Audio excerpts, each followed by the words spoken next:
Watch the review of this episode now. वो ये शिकंजा का वो एपिसोड है जिसे सिर्फ देखा नहीं जाता बल्कि महसूस किया जाता है। एपिसोड 52 शुरू होते ही ऐसी घुटन पैदा करता है जो धीरे धीरे सांस लेना मुश्किल कर देती है। पहले ही कुछ डायलॉग्स में साफ हो जाता है कि ये एपिसोड सिर्फ एक फैमिली ड्रामा नहीं बल्कि इल्जाम, मानसिक अत्याचार और उसके जानलेवा अंजाम की कहानी है। यहां कोई हीरो नहीं, कोई खलनायक भी सीधा सीधा नहीं, सिर्फ इंसान है और उनकी गलतियां हैं जो मिलकर एक मासूम जिंदगी को शिकंजे में जकड़ लेती है। एपिसोड की शुरुआत ही रानी के लहजे से होती है, खुद से संतुष्ट, अहंकारी और खतरनाक रूप से शांत। उसका अंदाज ऐसा है जैसे उसने कोई बहुत बड़ी जंग जीत ली हो।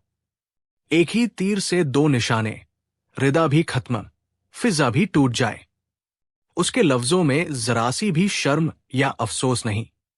यही वो पल है जब दर्शक समझ जाता है कि असली खतरा चिल्लाने चीखने वालों से नहीं बल्कि मुस्कुराकर साजिश करने वालों से होता है। जीनत का किरदार इस एपिसोड में पूरी तरह अपने शक और असुरक्षा के हवाले हो चुका है। उसका फोन न उठाना, उसकी बेचैनी और फिर रिदा के घर पहुंच जाना, ये सब एक ऐसी औरत की तस्वीर दिखाता है जो अपनी शादी बचाने के नाम पर हर हद पार करने को तैयार है। उसके लिए रिदा एक इंसान नहीं बल्कि एक खतरा है, और जब किसी औरत को खतरा समझ लिया जाता है तो उसके साथ इंसान जैसा व्यवहार भी नहीं किया जाता। रिदा के घर का सीन इस एपिसोड का सबसे दर्दनाक हिस्सा है।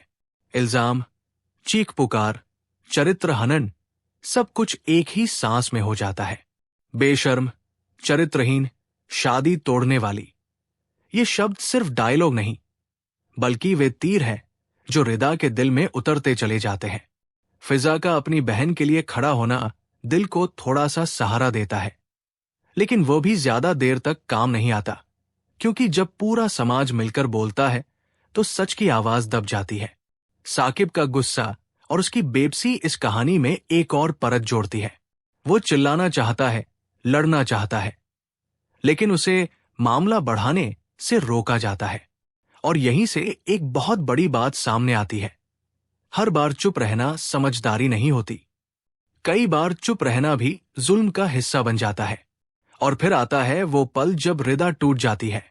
सचमुच उसका बेहोश हो जाना सिर्फ मेडिकल इमरजेंसी नहीं लगता बल्कि वर्षों के इल्जाम, तनाव और बेइज्जती का नतीजा लगता है।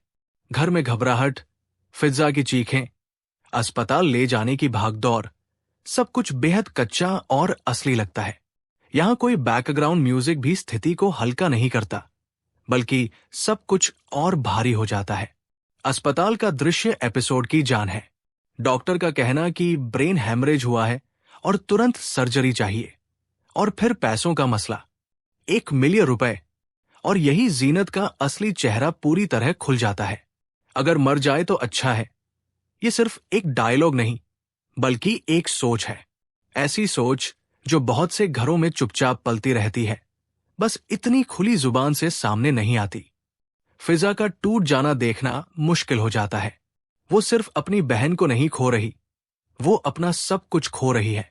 उसका बार बार पूछना, ये कैसे हो गया, दर्शक के दिल का सवाल बन जाता है। और जब डॉक्टर ये ऐलान करता है कि रिदा अब नहीं रही, वहां ड्रामा खत्म हो जाता है। सिर्फ हकीकत बचती है, ऐसी हकीकत जो बहुत देर तक पीछा नहीं छोड़ती।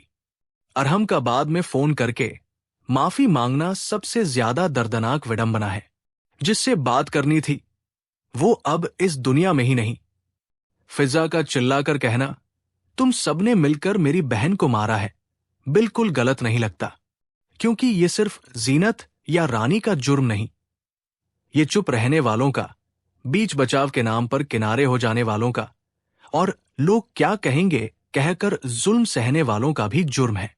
साथ साथ चलती पुलिस ऑपरेशन की कहानी एक अजीब सा विरोधाभास पैदा करती है।